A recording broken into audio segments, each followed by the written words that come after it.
So you may be looking at a black screen right now, and that is because apparently there is no music video for this group's debut single. Well, there is a music video. There is evidence of it being filmed. It just wasn't released with their debut for some reason. I'm trying to wrap my head around this. K-pop companies, as of recently, are getting pretty creative with how they promote boy groups. There's a very clear demographic difference, a different market that boy groups appeal to compared to girl groups. And so a focus on, I think it's called BIP, a building in public model, makes sense for really all K-pop groups, not just boy groups. It's a marketing tactic that focuses on showing people how things are made in order to get them interested in whatever the final product is. In the case of dearALICE, and commonly among other groups, there's a reality series dedicated to this group's formation and training process, a collection of variety content that has been posted ahead of this debut to better introduce the members. The pre-debut cycle for dearALICE has been almost entirely member-focused ahead of the actual music, which again, this part is not too surprising. Many K-pop companies are pushing heavily for this type of marketing. Releasing a song without actually releasing it on streaming services is incredibly common nowadays, but I can't remember if we've ever had a lack of music video with the music, especially for a debut. SM has made a habit out of delaying music videos in the past, but this one is intentional. I don't even think there's a date for when it will be released. There's speculation that it will be sometime next week, but nothing has been confirmed. It's kind of odd. We've also had this song in its entirety for more than a month. dearALICE performed it on music shows in Korea in mid-January, and also at the 2025 SMTown live event. I don't know.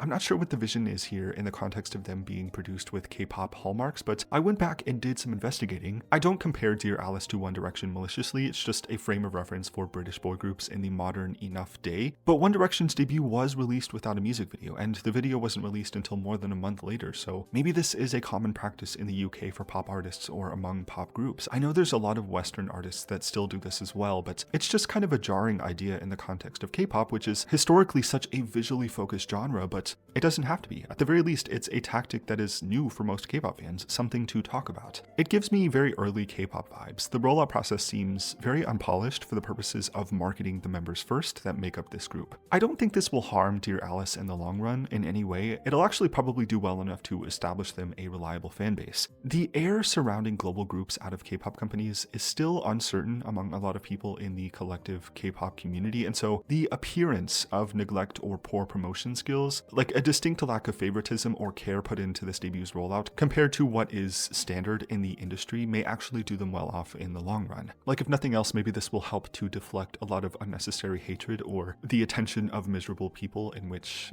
K-pop certainly has no short of. Yeah, I think those are my general thoughts about the rollout process in general. Moving on to the song itself, I really like it. I didn't know what the vibe for this group was going to be. I've heard the song in very short snippets across TikTok and was kind of piecing together that it might go towards more of a One Direction style, and then I wondered if it would be like a British NCT, like NCT Wessex, if you will. And to be honest, Ariana meets at a pretty nice halfway point between those two things. Ariana carries the experimental SM hallmarks in typical but also some surprising ways. It does sound like something you'd hear on Love Island as the contestants are walking out, but in a good way.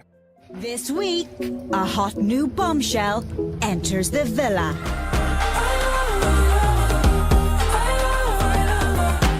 It's meant to be a collaboration of British pop music with K-pop sensibilities, right? What stands out to me the most about this song is the lyrics. The narrative is simple, but lyrically pointed enough to develop a lot of interesting ideas. The Ariana in question is presumably Ariana Grande in a general context. dearALICE has fallen in love with a girl who is constantly out of reach due to her obsession with Ariana Grande and popular culture at large. It's an interesting inverse to the love songs we see about people looking to music and media and hoping to find meanings in love. While we are consumed by media that discusses topics of romance, we may inadvertently cut ourselves off from experiencing it in real life. The line, "the wrong person at the right time," though, is very interesting to me. As opposed to, of course, the right person at the wrong time, which seems like it would be the obvious lyrical choice for a song like this. The girl in question is the right person, but she's currently consumed with an obsession over her favorite celebrities. It's just not the right time. The wrong person at the right time implies that she will never be the right person, even if she grows out of the obsession she has for celebrities. In tandem with other lines like "she will never love me in that way," the vagueness of the overall sentiment, not specifically mentioning Ariana Grande, leave room for the possibility that the girl in this story might just be in love with someone who is named Ariana. Ariana. The refrain section reads, I love her, but she loves Ariana. I'm falling for her, but she loves Ariana. An interesting, potentially multidimensional song narrative that discusses aspects of pop culture. I'll take it. I really love this song, actually. I'm surprised how much dearALICE is leaning into K-pop right at the start, but I personally think it's something that can work very well for global groups if incorporated in the right ways. Ariana sets a great foundation, an intentional blend of music styles, a song with compelling lyrical narratives. It's a win in my books. As soon as we get to the music video, I need to see the Sherlock Holmes cosplay in motion.